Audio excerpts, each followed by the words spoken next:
Maayong buntag sa tanan, nagang salamat no.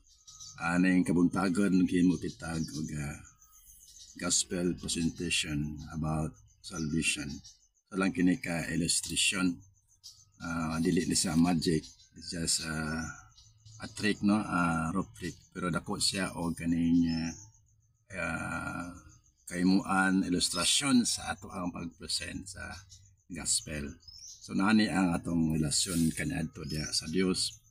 Basahon nato ang Genesis chapter 1 and 2, wala pag babag no ang communication diha sa tao sa Dios, maayo pagkit kayo, wala pa siya babag, wala hindrance no, maayo pa ang communication.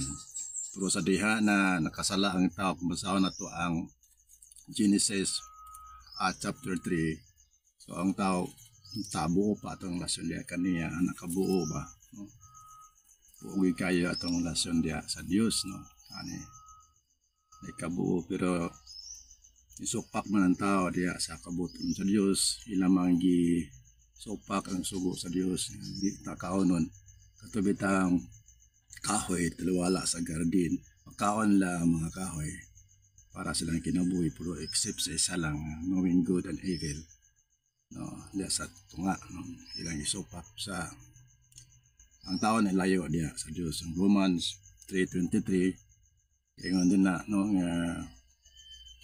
because of sin, for all have sinned, come fall short for the glory of God, na shorted sa presensya sa Dios. So ang naitabo, naputol ang atong relasyon diya sa Ginoo. Kaya karon ang tao aning kamot na duol sa Dios, mo na natabo putol na siya no. Ang kamot ang tao duol diya sa Dios, gamit siya og relihiyon sa padiha nga mga buhat, panikamot siya pag reach out sa diya sa Ginoo. Ang relihiyon niabot siya tungod kay ang tao ning kamot ug pagpangita diya sa Dios, na ang meaning sa relihiyon. Daghan na kayong relihiyon, di mabaw sa yuta.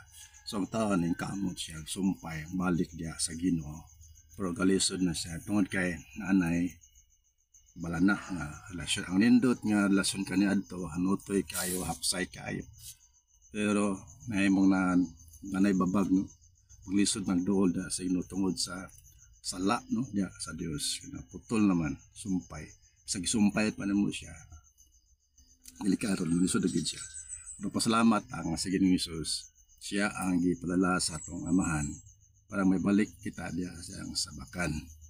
Nasulat ang Juan 3:16, for God so loved the world and He gave His only begotten Son, to those who believes and receive Him, God will give an eternal life.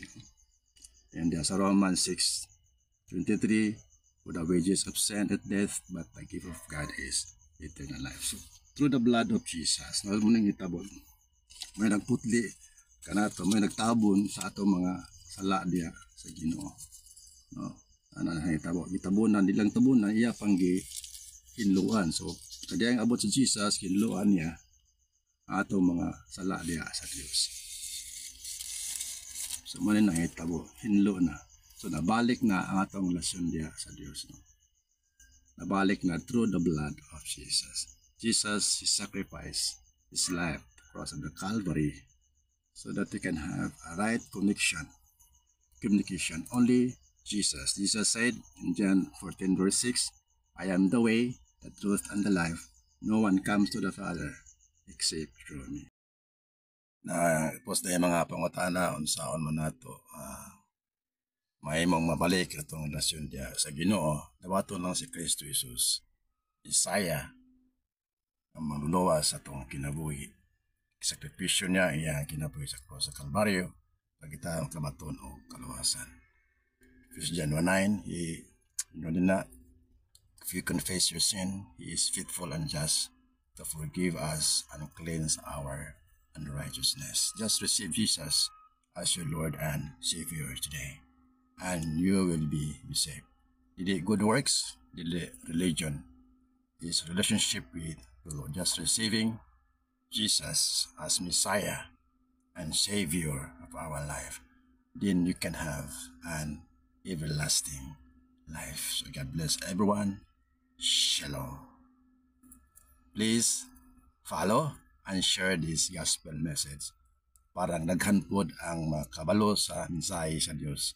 Apit na mabalik ang Ginoo. Gusto sa Dios nga ang tanang tao may balik diya siyang sabakan o makadawat sa iyahang gasa mo ang kinabuhing walay katapusan.